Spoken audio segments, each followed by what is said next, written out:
মানুষের জবানের মধ্যে 7টা ইমানের শাখা প্রশাখা রয়েছে, তার মধ্যে একটা কালিমায়ে তাওহীদ পাঠ করা, 2 নম্বরে কোরআন শরীফ তেলাওয়াত করা, 3 নম্বরে ইলমে দ্বীন শিক্ষা করা, 4 নম্বরে ইলমে দ্বীন শিক্ষা দেওয়া, 5 নম্বরে দোয়া করা, আল্লাহ তাআলার দরবারে প্রায়ার করা, প্রার্থনা করা, 6 নম্বরে জিকির করা, আল্লাহ তাআলা সকাল সন্ধ্যা তাসবিহ পাঠ করা, 7 নম্বরে হচ্ছে বেহুদা ও খারাপ কথাবার্তার থেকে দূরে থাকা, না বলা। কালিমা 1 নম্বর, এই জবানের মধ্যে আছে কালিমায়ে তাওহীদ পাঠ করা।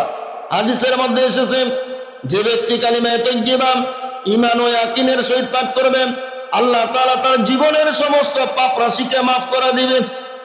2 নম্বর কোরআন শরীফ তেলাওয়াত করা। যারা কোরআন শরীফ তেলাওয়াত করবে, মহান আল্লাহ তাআলা তাদের প্রত্যেকটা অক্ষর উচ্চারণের সাথে সাথে নেকি দান করবে। জোরে কোন সুবহানাল্লাহ। 3 নম্বর ইলমে দ্বীন শিক্ষা করা। তলাবুল ইলমি ফারিদাতুন আলা কুল্লি মুসলিম, প্রত্যেকটা মুমিনের উপরে ইলমে দ্বীন শিক্ষা করা ফরজ। আজকে কোরআন শরীফ আমরা পড়তেই পারি না, মুসলমানের ঘরে জন্ম নিয়েছি। 4 নম্বর ইলমে দ্বীন শিক্ষা দেওয়া।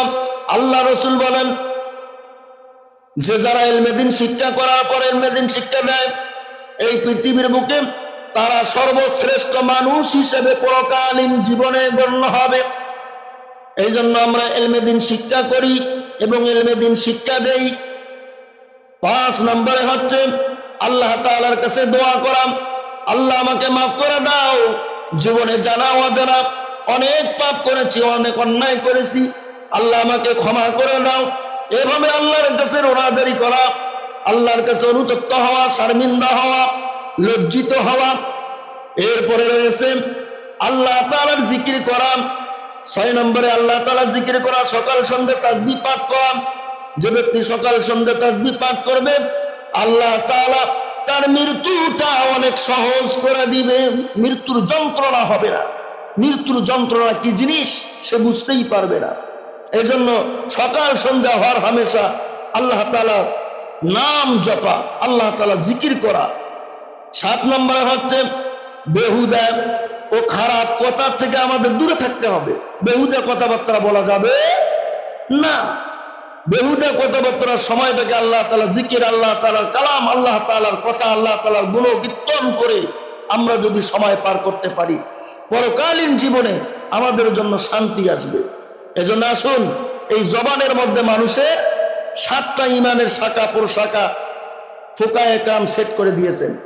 1 নম্বর কালিমায়ে তাওহীদ পাঠ করা, 2 নম্বর হচ্ছে কোরআন শরীফ তেলাওয়াত করা, 3 নম্বরে ইলমে দ্বীন শিক্ষা করা, 4 নম্বরে ইলমে দ্বীন শিক্ষা দেওয়া, 5 নম্বরে আল্লাহ তাআলার কাছে দোয়া করা, 6 নম্বরে আল্লাহ তাআলার নামের জিকির করা, সকাল ও সন্ধ্যা তাসবিহ পাঠ করা, আর 7 নম্বরে বেহুদা কথাবার্তা বলে, খারাপ অশ্লীল কথাবার্তা বলে সময় নষ্ট না করে আল্লাহ তাআলার হুকুমের উপর পাবন্দি করা, আল্লাহ তাআলার তাসবিহ পাঠ করা। ইউসাব্বিহু লিল্লাহ, আল্লাহ তাআলার জন্য সব সময় তাসবিহ পাঠ করা। আল্লাহ তাআলা আমাদের সবাইকে এই 7টি জবানের ঈমানের শাখা প্রশাখার মধ্যে মানুষের যে 7টি দিয়েছেন, এই 7টির উপর আমল করার তৌফিক দান করুন। আমা তৌফিকি ইল্লা বিল্লাহ। আসসালামু আলাইকুম ওয়া রাহমাতুল্লাহ।